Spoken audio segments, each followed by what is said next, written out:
My chance new girl watch made in China. We play ping pong ball made in China. Hello and welcome to China Econ Talk. I'm Jordan Schneider here today with Oona Hathaway and Scott Shapiro, both professors at the Yale Law School. They most recently wrote The Internationalists, subtitled How a Radical Plan to Outlaw War Remade the World. Scott and Oona, thanks so much for coming on the show today. Thanks for having us. Yeah, thank you so much for having us, Jordan.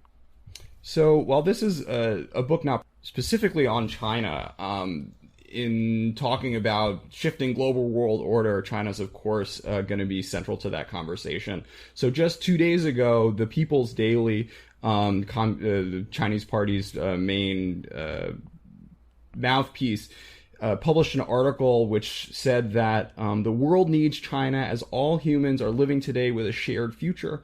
That, in turn, creates broad strategic room for our efforts to uphold peace and development and gain an advantage.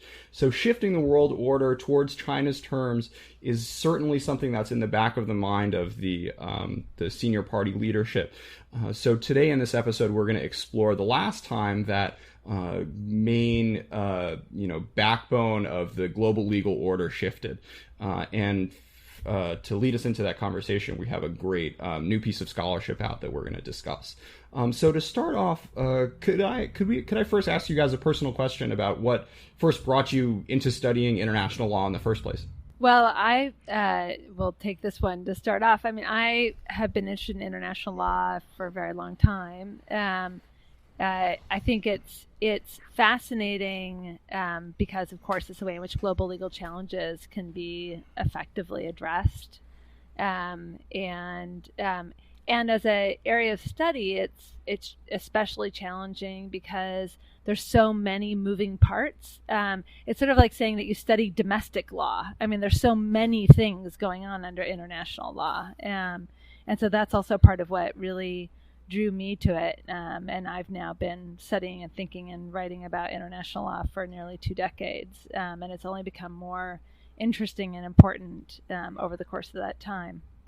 My interest in international law comes from the fact that I'm a legal philosopher and I study the nature of law, and so much of legal philosophy concerns domestic law, where you have a centralized enforcement mechanism. You have the state, and you have courts, and you have police.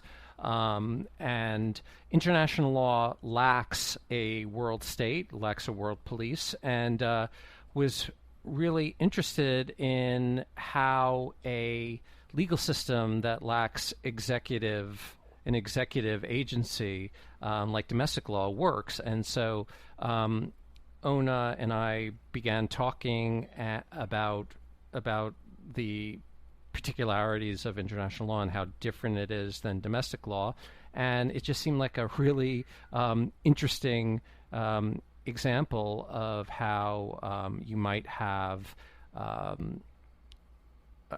rules in the absence of physical coercion. Sure. So going into that, again, you talked about how the world is run by not a world police, but sort of norms. So let's talk about the pre-World War I world and what were the sort of operating assumptions that European nations had evolved through the Middle Ages and beyond. I started in my first answer to you, I said that international law doesn't have centralized physical coercion. There are no world police. But before 1928, there was physical coercion. It just wasn't centralized, meaning that any time a state had violated the legal rights, a rule vis-a-vis another state, that state had the right to use force in order to right the wrong. Now, that use of force was called war. And so before 1928, the basic rule of what we call the Old World Order was that if a state had been wronged, it had the right to use physical force in order to right that wrong. So one of the things you talk about is that it's not only the right, but also the justification that states wanted to publicize. War manifestos you guys focused on in particular, which I thought was a fascinating source. Could you explain what that was and what the point of these documents were? One of the fascinating documents that you used to illustrate this concept of what triggered war were war manifestos. They were found across the world and sort of reflect differences in values, as well as what sovereigns decided wasn't worth fighting over. So could you talk a little bit about this source and what you were able to glean from it? Yeah, so when we were studying the period that Scott was just describing, the Old World Order, we stumbled across these documents that were called war manifestos. And they were documents we'd never really heard of before, at least I'd never heard of before, this idea that states would issue these manifestos when they went to war that would lay out their reasons for going to war. And when we started reading them, we found that they were amazing treasure trove of information about why states were going to war, what all their various reasons were for going to war. And the reasons that they included were all kinds of things that today would be considered utterly illegitimate. So things like wife stealing, but even more mundane things like property destruction or interference with trade relations or debt collection, or violations of international treaties. And so we realized that one way that we could really document how different the Old World Order was from the world that we live in today was to go through and catalog all of the reasons that states were giving in these war manifestos. And so that was one of the sources that we looked to try and understand not just what did the treatise writers say about war during this era, but what were states actually doing and how were states themselves defending their decision to go to war. Can I just add that these manifestos are incredibly interesting to read, and we collected a little over 400 of them, and we put them online. So if you and they go from 1492 to 1939. And so if on a Saturday afternoon you have nothing to do, you can go to our website, theinternationalistbook.com. Under the data section, we have all the manifestos posted, and you can click through them and read them. It's quite interesting. You got to do a little better tease than that, Scott. So which one was your favorite? Oh, definitely the first one from 1492, which was what Oona mentioned, was about wife stealing. So Maximilian the First wrote the first printed war manifesto, and he justified his going to war against Charles VIII because Charles VIII stole his wife, Anne of Brittany. And that was really amazing to us to see somebody not just openly admitting that somebody stole his wife, but trumpeting as the reason that he had the right to wage war against another country. So definitely my favorite. Well, I mean, he's calling back to Homer, right? This is an ancient tradition in Western martial history. No, absolutely right. So the thing is, it is true. So you have the rape of the Sabine women, you have Helen of Troy, but I kind of thought that was a justification for war that was maybe fictional and much farther in time. I was really shocked to see the first printed war manifesto to be about that, and it's actually, if you read Latin, it's actually very funny. So I for all you Latin readers out there, do yourself a favor. I'm sure the classics, reading China econ talk, Venn diagram has a lot of overlap in there. But if you're out there, please let us know. So one of the interesting concepts that triggered or didn't trigger a lot of wars was the concept of neutrality and the importance of countries staying outwards, staying 100%. not intervening on either side of a battle. This you guys focused on in particular. One of the reasons that the treaties in the U.S. Constitution have so much power is the fact that the founders were really scared of them tripping over this neutrality concept. So could you speak a little bit about that and how that evolved over the years? Yeah, so I'll speak to that. So I think in some sense that was the aspect of the Old World Order that was most foreign to us, and in fact launched our project. So what we discovered was that when political scientists had done studies of economic sanctions imposed by neutral states on belligerents, they had no examples before World War I.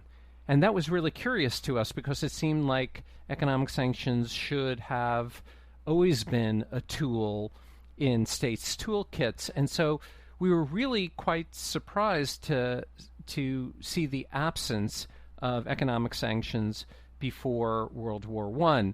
And as we did research, we found that the reason why economic sanctions were not imposed was because there was a legal duty against imposing economic sanctions.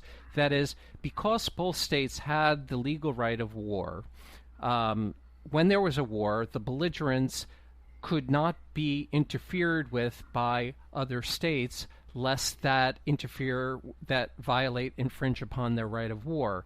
In Hamilton, there's the Cabinet Battle 2 is all about the duty that the United States had not to favor France over Great Britain, because if they favored France over Great Britain, that would be an act of war, because that would be interfering with Great Britain's right to engage in force in order to enforce its rights. So kind of astonishing to us, at least, was that before 1928, war was legal, but economic sanctions were illegal because they were violations of duties of neutrality that neutral states had not to interfere with the belligerents' right of war. So can we talk a little bit about how these rules of war played out in Asia?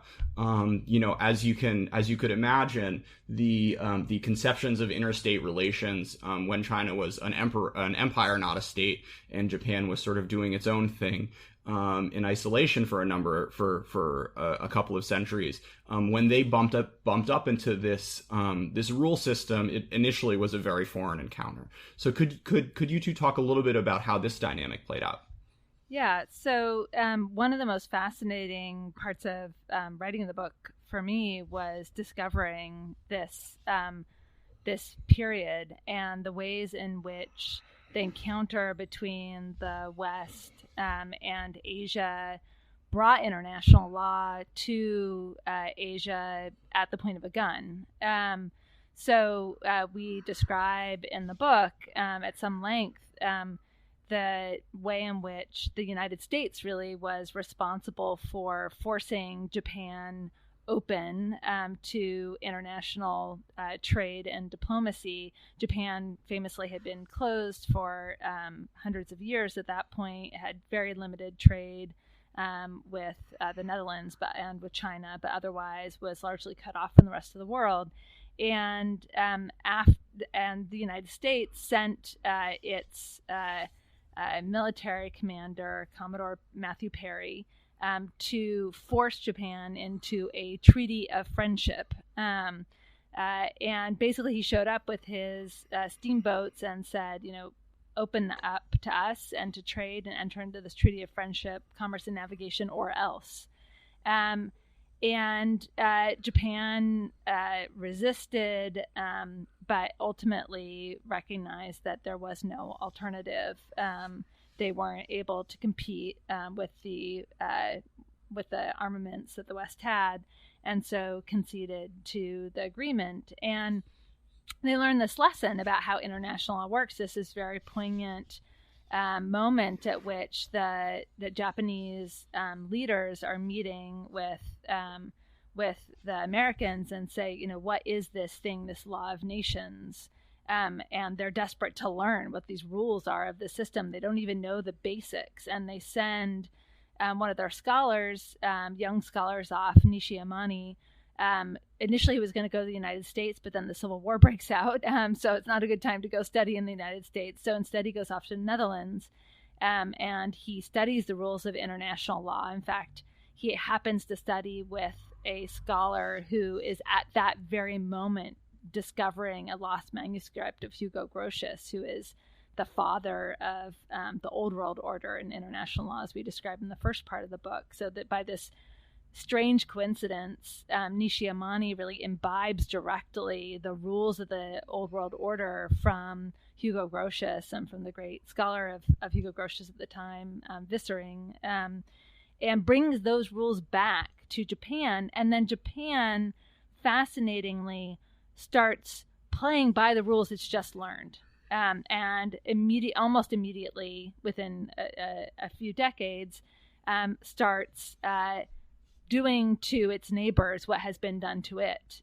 So shows up in Korea and almost perfectly reenacts the same set of events that had been done to them by Commodore Perry. They almost reenact that verbatim with Korea, forcing Korea into a trading relationship with Japan. So part of the story here is really about the spread of international law and the way in which force is used to bring international law to Asia, and how then Asia learns the rules of the Western legal order and then figures out how to play by the game very effectively.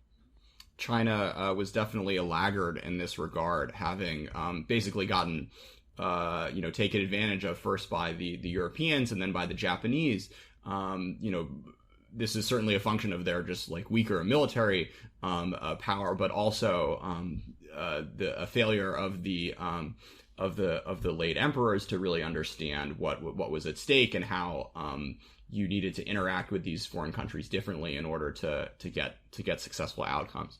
So fascinating. Thanks for that, and we'll come back to Asia soon. But first, I want to talk about how these rules start changing in the first half of the 20th century. So, who were the key players, and what was the impetus here?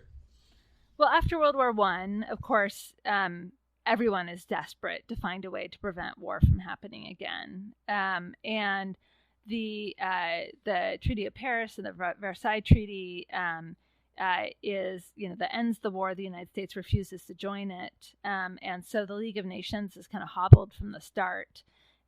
It's a promising model, but is plagued from the beginning with difficulties, and so that doesn't seem like a sufficient solution to the problem. And there are many people trying to figure out other alternatives, other ways to end war, to bring an end to war. And in fact, the League of Nations, while a promising model, is built very much on the Old World Order principles, which is that if you break the rules of the League of Nations, states can use war against you to enforce the rules. So instead of a rejection of the old rules, it really is kind of the last gasp in many ways of the old rules. And there's some very unlikely characters who come up with the idea that ultimately wins the day. One of the internationalists that the book is named for is a bankruptcy lawyer in Chicago. His name's Salmon Levinson. And he really had nothing to do with international law or international politics before. He really was just a pretty successful Midwest bankruptcy lawyer. But he had two sons who had fought in the war, and he was really trying to think through, how can we bring an end to war? And he comes up with this idea, which is kind of this outlandish, crazy idea, that the way to do that is to outlaw war. It seems kind of absurd. It seemed kind of absurd to some people then. It kind of seems absurd to people today. But in fact, that idea begins to take root. He founds a non-governmental organization to fight for it, the American Committee for the Outlawry of War. He works with politicians and scholars and thinkers across the spectrum, and manages to get this movement underway for the outlawry of war. And that ultimately sets the stage for a gathering in 1928 when the nations of the world come together to renounce war as a legal institution for enforcing the rules of the system. And by the end of the year, nearly every nation in the world had signed on to that treaty. It's the much maligned Calabrian Pact, or also called the Treaty of Paris, that outlaws war. And that, we argue, really is what sets a new world in motion. So a deep cut question here. So the Lake Mohonk Conference on International Arbitration, I used to go to as a kid, and once I started studying this stuff, was fascinated to know that this little resort played a role in this story. Could you talk a little bit about the idea of international arbitration? Who were these folks acting in the late 19th century, and how this idea kind of evolved into what ended up turning into the Kellogg-Briand Pact? Well, there were many people who were working on these ideas. I mean, the Lake Mohonk Conference is a group of people who got together from the late 1800s to the early 1900s who are also interested in thinking through these kinds of problems. They're among the many folks who are thinking about how do we bring an end to use of force. So certainly the internationalists that we write about were not the only ones who are thinking about this question, but really the idea of outlawing war, that kind of innovation, doesn't get going until around 1918 is when Salmon Levinson publishes his first article about this idea. And what's so innovative about the Kellogg-Briand Pact that ultimately results from this idea is that it says states can no longer use a recourse to war as a tool of national policy. And that seems like not a very big deal looking at it from the modern era, but if you look back and see it against a historical backdrop, you realize that was how they had, for hundreds of years, solved their disputes when they couldn't otherwise resolve them peacefully. And war was a central tool of national policy all the way up until 1928 when they renounce it in the Kellogg-Briand Pact. And that really then, renouncing that right, taking away the right to legally use war to right various wrongs, to enforce trade relations, to enforce treaties, to collect debts, and all the other things that it used to use war for, now means they have to try and figure out other ways of doing those problems. And the problem was they hadn't really thought ahead to exactly what that was going to be. So the next 20 years is really 18 to 20 years is really a story of their figuring out, so what's going to replace war if we can't use war anymore for those purposes. So one of the main innovations they come up with is this concept of economic sanctions. That's written in that the League of Nations ends up experimenting with against Japan, and then against Italy after Abyssinia. Could you talk a little bit about the intellectual foundations of that and how sanctions played out pre World War II?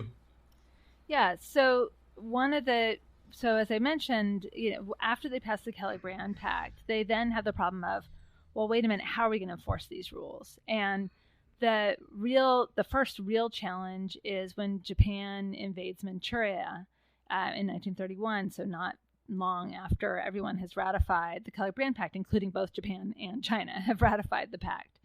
And this is clearly in violation of the Kellogg-Briand Pact's rules. And the question then becomes, well, how are we going to enforce these rules? We've all just signed a pact saying that we're not going to use war as a tool of national policy. So it'd be kind of an absurd thing to use war to enforce a prohibition on war. But how are we going to enforce the rules? And it takes a lot of effort to try and think through the answer to that question. And by a strange coincidence, the U.S. Secretary of State at the time, Henry Simpson, had been classmates at Yale with Salmon Levinson, the father of the outlawry movement. And Salmon had sent Henry a set of writings that he had done about peaceful sanctions for international law, and particularly for violations of the pact. And his idea was, instead of having sanctions of war, we should have sanctions of peace. And the sanctions of peace were these economic sanctions, effectively, and denying recognition of illegal conquests of the kind that was happening in Manchuria. And Simpson seizes on this idea as a great way to enforce the pact and issues what famously becomes known as the Simpson Doctrine, that is the doctrine of non-recognition of illegal conquest, which entails a range of economic sanctions, non-recognition of passports, not allowing stamps issued by the puppet state of Manchukuo to be recognized, not engaging in international commerce with Manchukuo, which is, again, the puppet state that Japan has set up in Manchuria, and refusing generally to acknowledge this as being a legal seizure of territory. That's really the first time economic sanctions had been used to enforce international law in this way. And it becomes the beginning of a new tool for enforcing international law and the rules of the international legal order that becomes essential to our modern era. If I could just jump in just to add that that part of the story we tell is also trying to understand how the Japanese understood the change that was brought about in 1928 when they signed the Kellogg-Briand Pact. And from their perspective, they did not fully appreciate the revolutionary change that renouncing the right of war would set into motion. So from their perspective, they did not imagine that by signing the Kellogg-Briand Pact, that would now legitimate economic sanctions being placed on them for their actions in East Asia. So when in 1940, the United States imposed sanctions on Japan for their conquests in Manchuria and Indochina and other areas in South Asia. From their perspective, that was a violation of the duty of neutrality, which was a core principle of the Old World Order, which had been imposed upon them only several decades before. So from their perspective, at least, the retaliation of Pearl Harbor was a justified action because the United States was violating the principles of law which they thought were still operative. And the United States really had only changed its official position about economic sanctions only 6 months before Pearl Harbor. So when understood in the larger arc of history, the war in the Pacific really was a war of two clashing visions of how the world was supposed to work. Japan still operating under the principles of the Old World Order, and the United States operating with this new understanding of war being illegitimate, but economic sanctions being legitimate. Let's take this story a few years forward to the during World War II, when the U.S. and other powers were trying to figure out how to shape the new world order and enshrine these new principles into something that hopefully would be more sustainable than the League of Nations ended up turning out to be.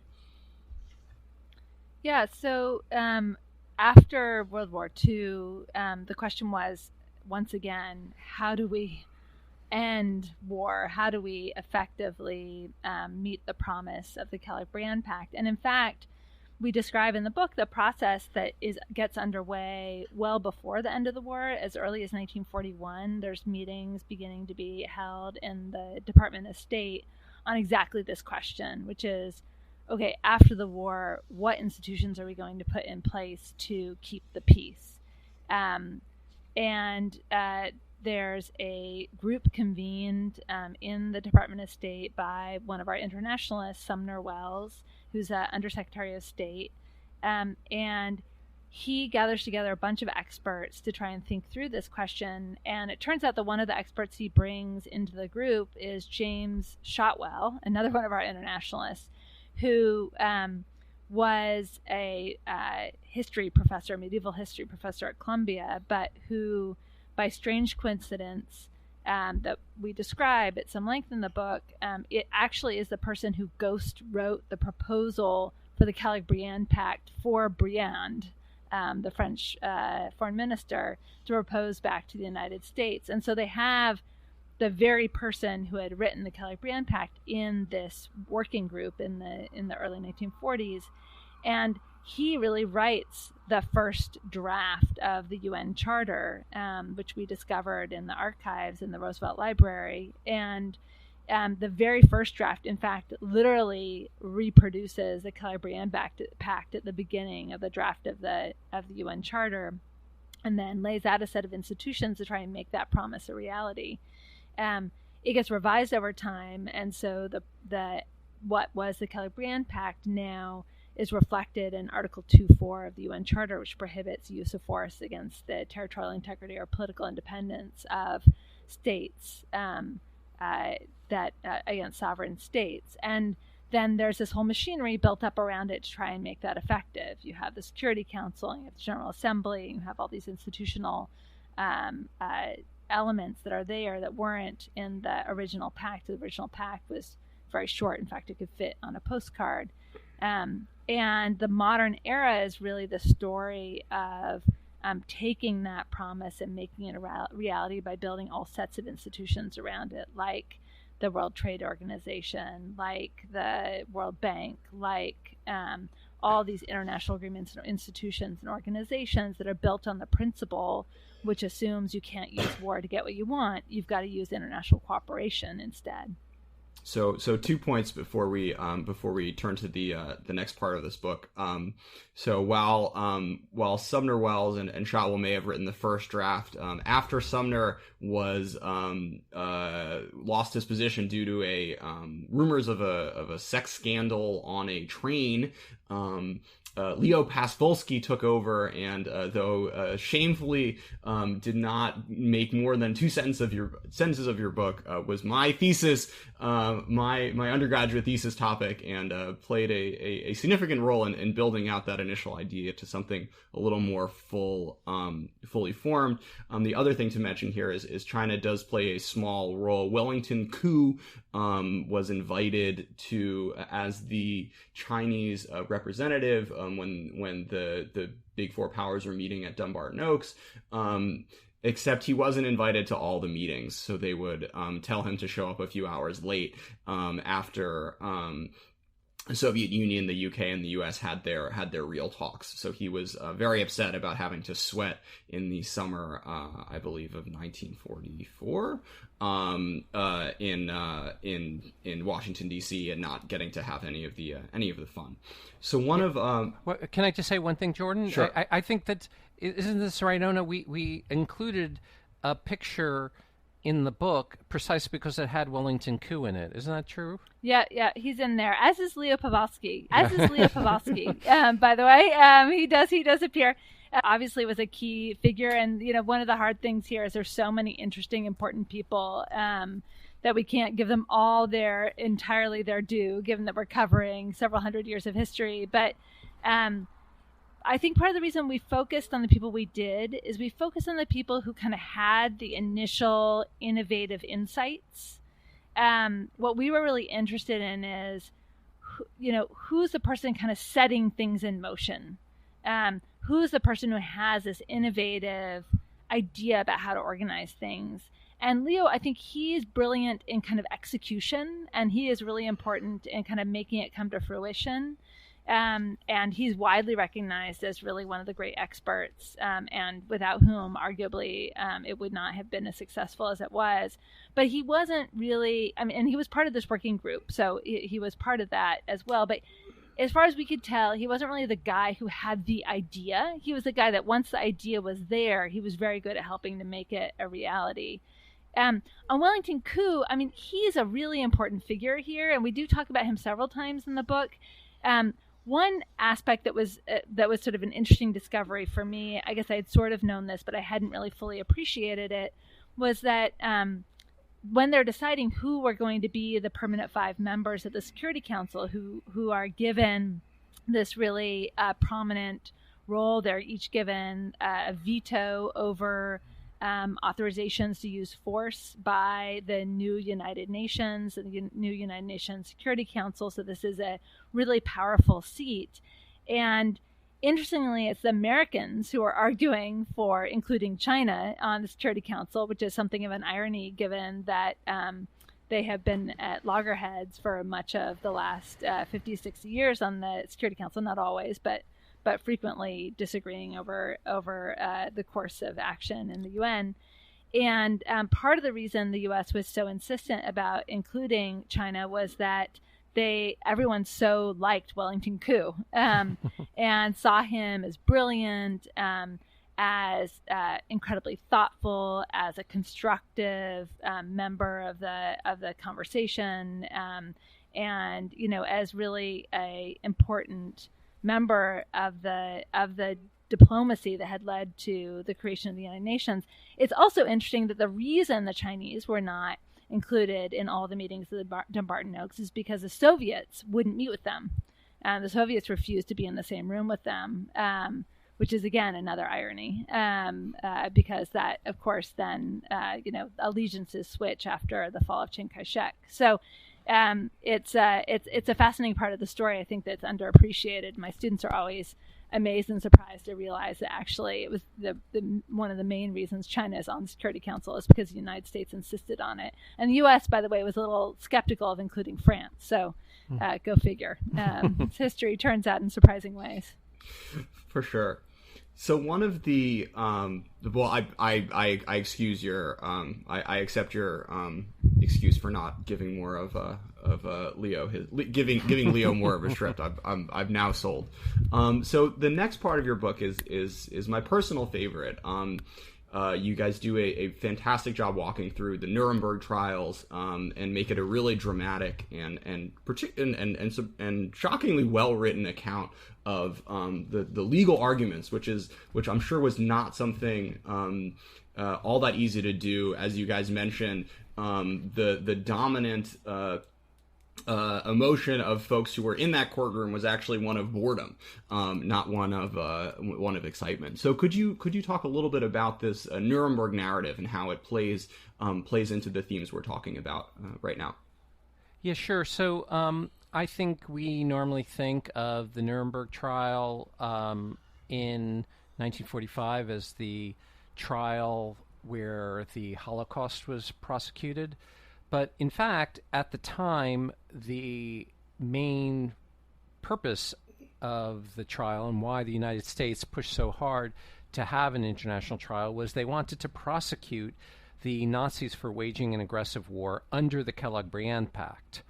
And the story that we tell is not just the story of how they managed to convince the president and the other allies to join in this international tribunal to try the Nazis, but also this backstory of these two lawyers, one Carl Schmitt and the other Hans Kelsen, who one, Carl Schmitt, the so-called crown jurist of the Third Reich, and Hans Kelsen, often considered one of the most important legal theorists of the 20th century, one Nazi, the other Jew, both are longtime bitter enemies who have an ongoing feud over the course of 20 years about the nature of international law and the right of war, and how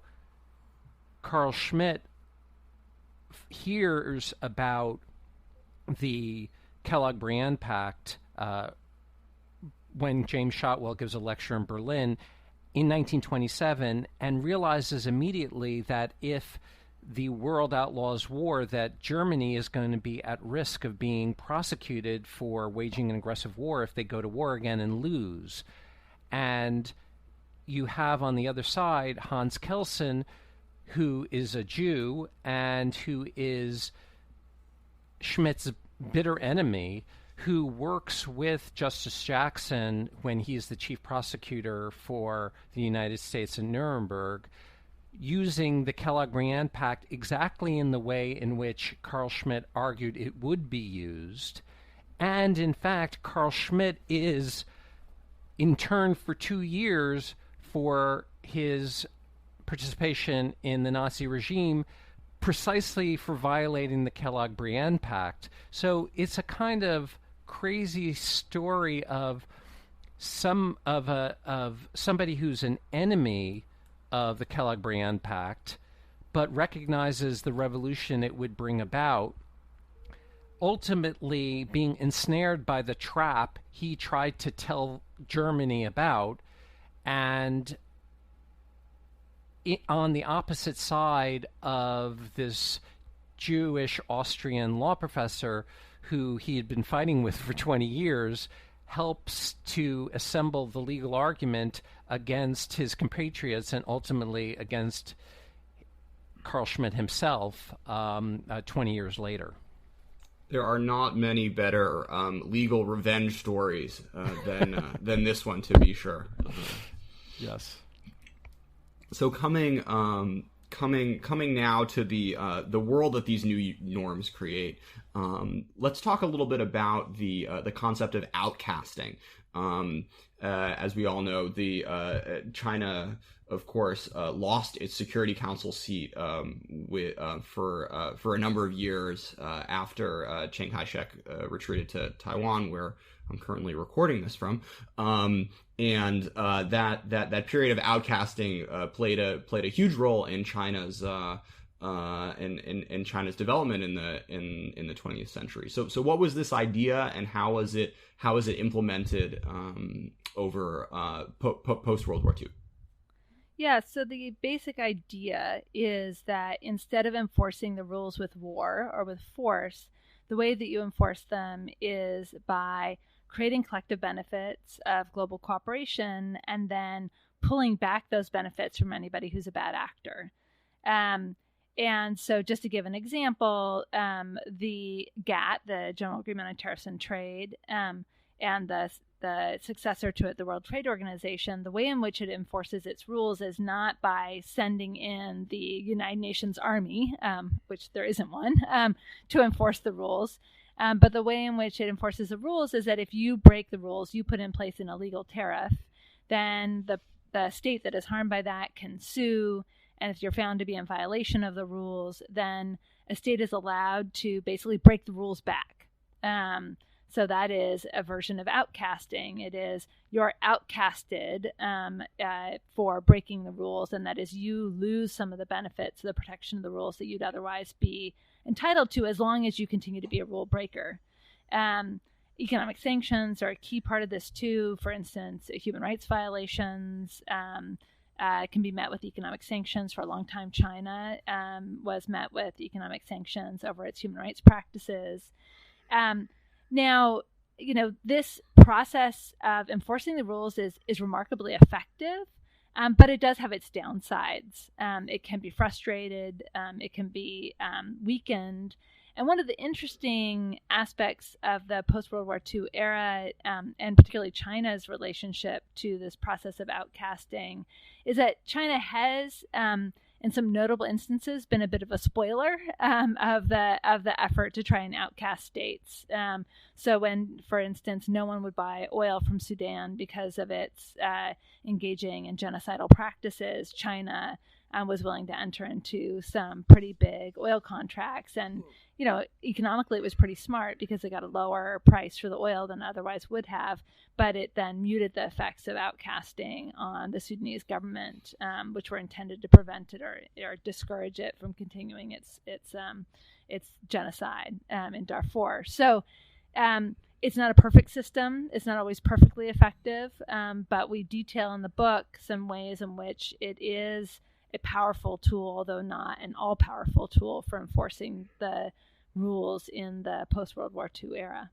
So I think it's important to reflect a little bit just on the twists and turns that the reigning government in Beijing has changed in their worldview towards the world order. I mean, we're coming from in the 18th century.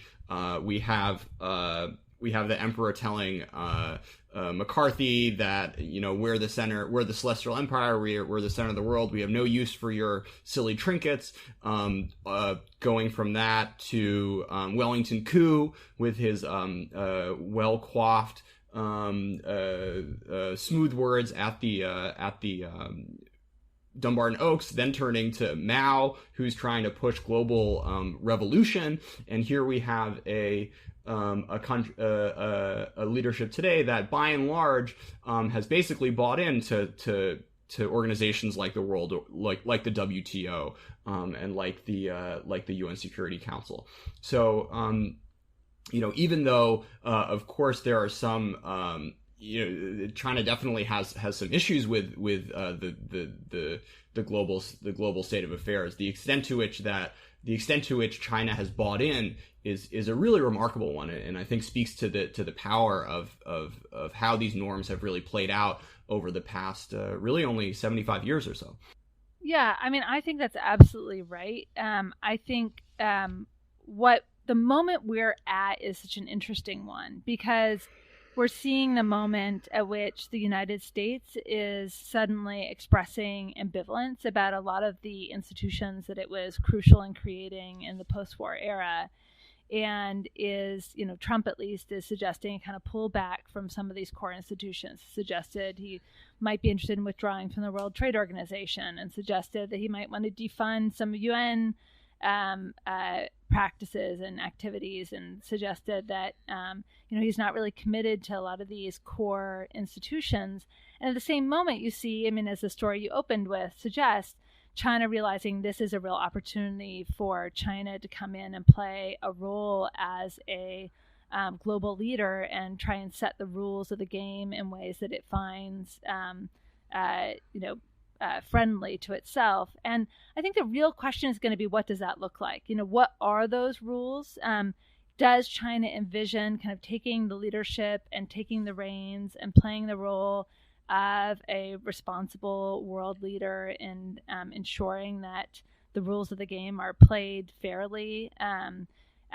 Or does it have an idea about how it wants to revamp or reframe those rules? And if so, what would those be? And there's a little bit of a kind of schizophrenia about China's relationship right now to some of these legal orders. Certainly it's been an active player in the World Trade Organization since it joined, and that, I think, has been a really powerful and productive addition to the World Trade Organization practices. But there have been other places where it has been reluctant to play by the rules. It's party to the Law of the Sea Convention, for instance, which is a good thing. The U.S. is not party to the Law of the Sea Convention, interestingly.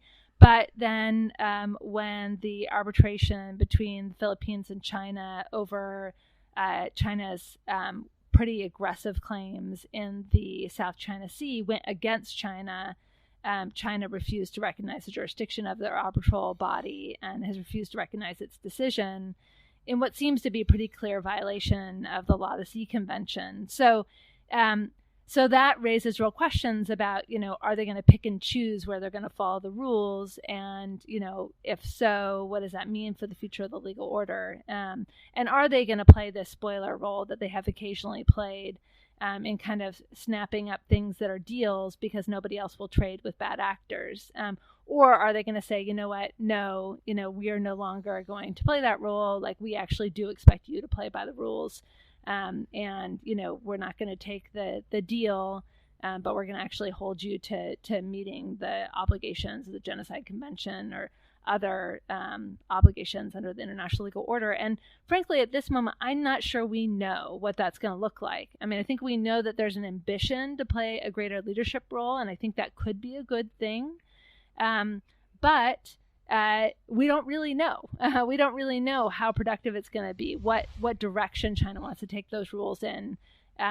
Does it want to, for instance, shut down freedom of speech, political organization? Does it want to reflect its own domestic policies onto the international order? If so, I think many of us would find that quite troubling. So, I think there's a lot still to be seen about what engagement by China means, and I'm not sure we have a good idea of that yet. And the leadership itself also may not really understand what these are baby steps that that the Chinese government is playing on the world stage now, and ones that they were frankly not expected to be able to play given the decisions Trump has made over the past year. Yeah, I mean, he's created a real opening. I mean, he's created a huge vacuum, and the question is what's going to fill that vacuum. And China rightly sees an opportunity to fill that vacuum. But as I think you are right to say, I'm not sure they anticipated this opportunity coming so early.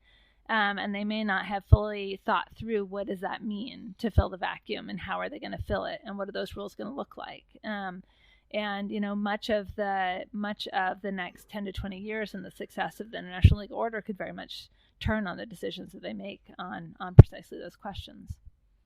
So as nice as a point as nice a point as this sounds to end on, I do have one more question. One of the more creative arguments that I thought was particularly well played out in your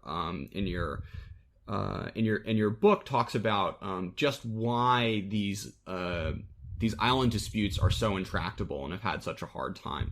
One of the quotes you say is that because the islands and the islands in the South China Sea in particular, but other small disputes around the world were virtually worthless a century ago, makes them such a source of conflict today. So could you expand on that thought? Explain the kind of turning point in history where if you hadn't resolved your border dispute by it's kind of lingered until the present day, and what that sort of means for international law today.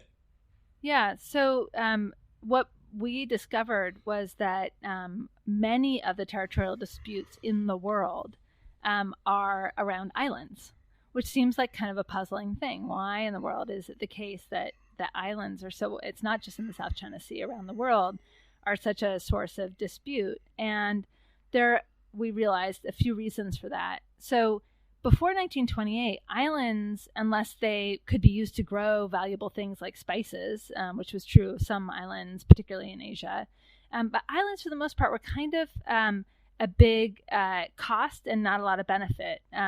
In a world where conquest was perfectly legal and legitimate and states could take things from you if they had a reasonably colorable claim for doing so, having an island meant you had to defend it, and defending it meant you had to garrison it, and that could be expensive and difficult and time-consuming.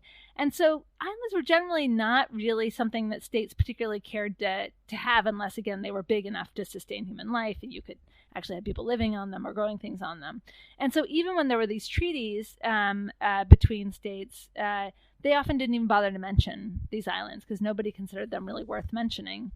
And that changes for several reasons. First, in 1928, when conquest gets outlawed and war gets outlawed, well, all of a sudden now having an island doesn't mean that you have to defend it. It means that now it's yours and others can't take it away from you legally. And so the cost side of the equation significantly goes down.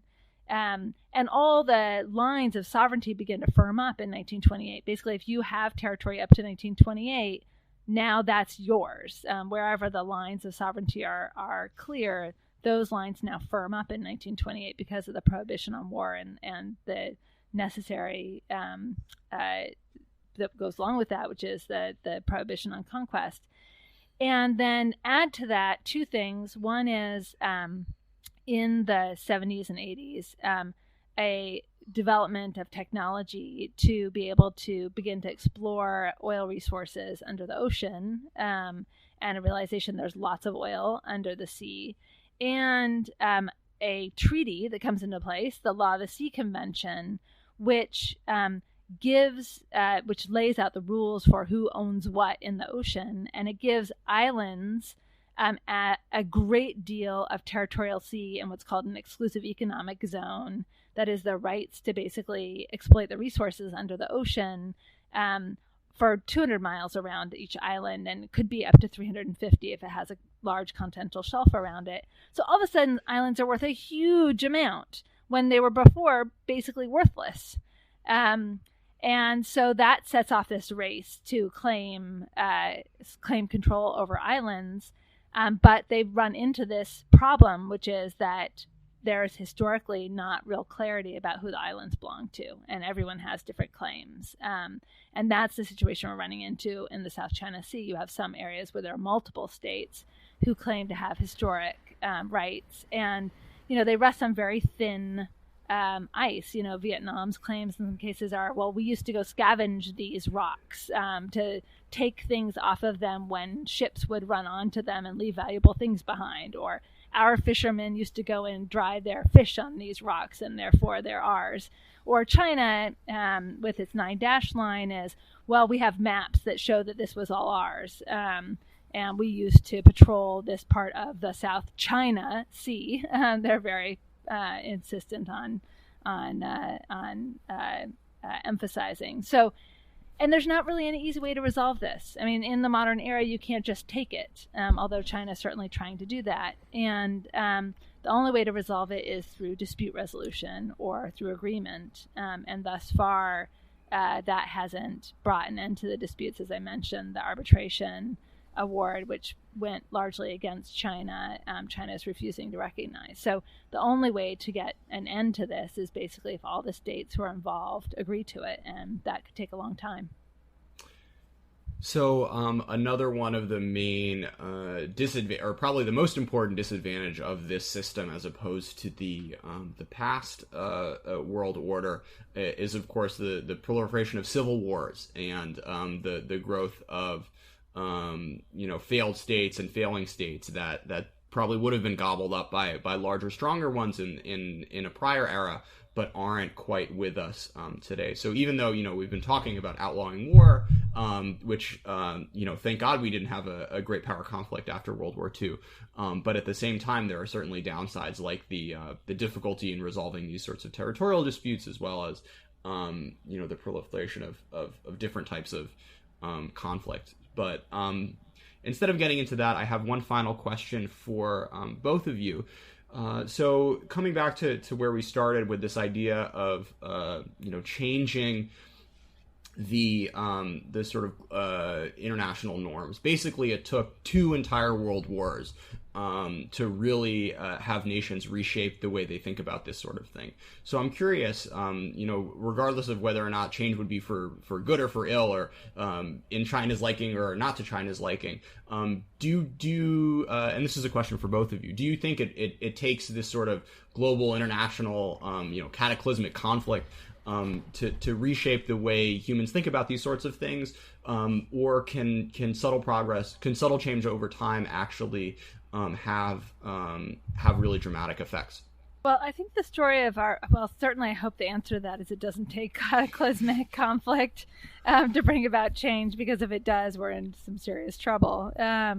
Well, then again, I mean, maybe we don't need change. Maybe this is a halfway decent point of equilibrium where, yes, we do have a number of civil wars and civil conflicts, but there hasn't been a great power war for the past, since 1945. Yeah. So I think that the story of the book is that, yes, it took the war to resolve the fight over what exactly the pact meant. There were states that didn't buy into the idea that the pact actually meant no more war, Japan and Germany and Italy in particular. And to resolve that fight, the only way to resolve it was war, it turned out.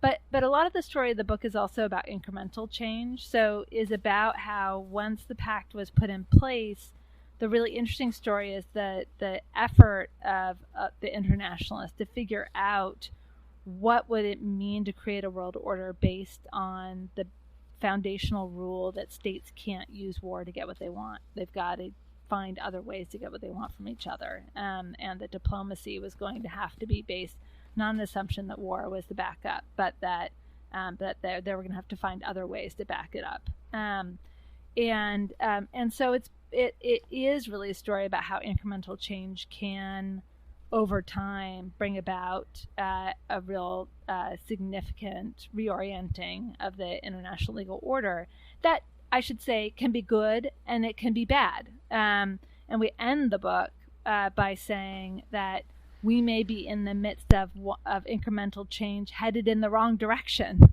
That we could be in the midst of a moment when we're weakening the commitment to our prohibition on war and the prohibition on use of aggressive force in a variety of ways, and withdrawing from these international institutions that are key to keeping the peace.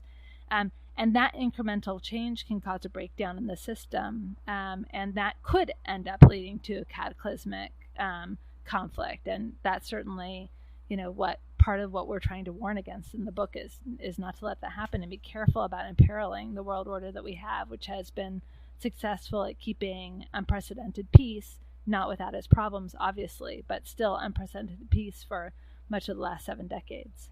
I would I would just add to that, but by just distinguishing between kind of revolution and evolution. So fundamental change in the world order probably can't come about unless there is some cataclysm, and that's because in order to get everyone in the world to change and to converge on the same basic set of rules requires some incredible reason to change, which would probably only happen if there was some terrible conflict with one side winning and imposing its rules over the other half. And that's partly what happens from 1928 to 1945, when the United States is almost the last nation standing and imposes the set of rules which had developed from 1928 on the part of the world that lost. But the evolutionary story, where you take the basic framework and then you develop institutions, and those institutions develop new techniques, and then that doesn't require a cataclysm. That requires people thinking about how to improve the world and working together. So, for example, part of the story that we tell in the book is the new developments in sanctioning and outcasting, which led to the Iran nuclear deal, which is a very sophisticated form of sanctioning Iran from the global banking system, which took a lot of thought and trial and error in sanctioning to develop. Now, that is an incremental change, but it was an incremental change that takes place within the broad framework where you're not supposed to go to war in order to resolve the dispute. You're supposed to engage in some form of outcasting. So in the developments in the United States, for example, have not been promising in the last year, with the hollowing out of the State Department and the Foreign Service. Like, these are the people who are supposed to think about evolutionary change in the basic framework, and for the United States government to retreat from thinking diplomatically to from thinking about how to make incremental change, we're risking making some kind of fundamental change which we'll all regret. So it's interesting to think about, and you sort of alluded to this, the role of technology and in how these sorts of things play out. So the creation of the atom bomb is of course the most obvious example, but if the international financial system wasn't as closely tied together, Iran wouldn't have any exposure to Western banks. So the U.S. wouldn't have been able to inflict any pain on that sense. So maybe another big push in evolution is not just the norms, but also things like drones or cyber war, other things that require or may not require new international regulation or norm development that these countries have to grapple with. Yeah, for example, cryptocurrency. So cryptocurrency may very well be a way in which states do an end run around the global banking system. So as the world changes, the institutions have to adapt to these changes, and it's very worrying if a major player like the United States cedes that ground because we're not sure what will fill the void. So on that ominous note, I think we're going to call it a day. Thanks so much, you two, and I really couldn't recommend this book any higher. It's something, if I had gotten a PhD, something I wish I would have written. It's really clear, has a lot of interesting characters and a real narrative thread, which you would not expect from a book about international legal intellectual history. So I want to say thanks again for coming on the show, for writing such an interesting piece, and hope to have another excuse to sort of not really talk about China with you two guys at some point in the future. Thank you so much. Thanks so much for having us. Yeah, thank you. It was really enjoyable. Thank you so much, Jordan.